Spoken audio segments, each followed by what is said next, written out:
તો સુરતમાં ગૃહમંત્રી હર્ષ સંઘવીના કાર્યાલય બહાર આમ આદમી પાર્ટી દ્વારા વિરોધ પ્રદર્શન કરવામાં આવ્યું। મહિલા સુરક્ષાના મુદ્દે સવાલ પૂછવા પહોંચેલા આપના નેતાઓને મહિલા કાર્યકરોની પોલીસે અટકાયત કરી છે। આ પ્રદેશ મહિલા પ્રમુખ પાયલ સાકરિયા સહિત કોર્પોરેટરો અને કાર્યકરોની અટકાયત થઈ છે। પોલીસ અને આપ કાર્યકરો વચ્ચે ઘર્ષણ બાદ પોલીસે કાર્યવાહી કરી છે। સુરતમાં ગૃહમંત્રી હર્ષ સંઘવીના કાર્યાલય બહાર આમ આદમી પાર્ટી દ્વારા વિરોધ પ્રદર્શન કરવામાં આવ્યું। મહિલા સુરક્ષાના મુદ્દે સવાલ પૂછવા માટે આપના નેતાઓને મહિલા કાર્યકરો કાર્યાલય બહાર પહોંચ્યા હતા।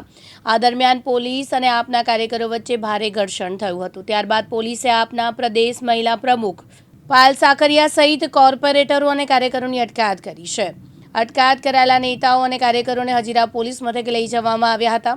પાયલ સાકરિયાએ જણાવ્યું કે તેઓ મહિલા સુરક્ષાના એક્શન પ્લાન અંગે ગૃહમંત્રીને સવાલ પૂછવા જઈ રહ્યા હતા।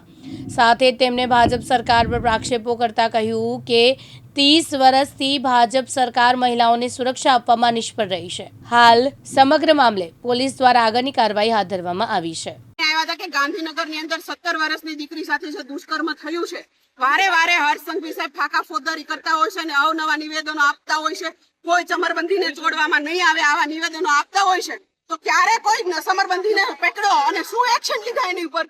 2 દિવસની અંદર 3 બળાત્કારની ઘટનાઓ થાય છે, ત્યારે અમે એમને રજૂઆત કરવા માટે આવ્યા છીએ કે તમે ગૃહમંત્રી તરીકે કઈ રીતે કામગીરી કરો છો, એમને સવાલ પૂછવા માટે આવ્યા છીએ।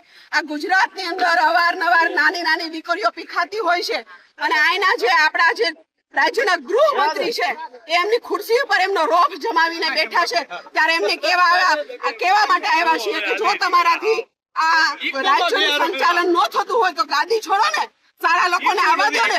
આ ગુજરાતની દીકરીઓ અવારનવાર પીખાય છે અને આવા જે દુષ્કર્મીઓ છે એમનો ભોગ બને છે, એનાથી એમને છુટકારો તમે નથી અપાવી શકતા, તો તમારી આ ગાદી છોડો ને, બીજા સારા લોકોને આવવા દો, જેથી કરીને આ ગુજરાતમાં અવારનવાર બળાત્કારની ઘટનાઓ થાય છે, નાની નાની દીકરીઓ પીખાય છે, ના પીખાય એ રજૂઆત લઈને અમે આવ્યા છીએ। પણ તમે જો કે હર્ષભાઈને કેટલી બીક લાગે છે।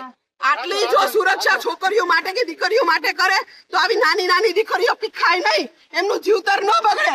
પણ આ નેતાઓ માટે તમે જો પોલીસ, આ ભાજપની પોલીસ એટલો બધો ડર છે ને, જવાબ આપવા તૈયાર નથી। મુકેશ ગૌરવ, દિવ્યાંગ ન્યૂઝ, સુરત।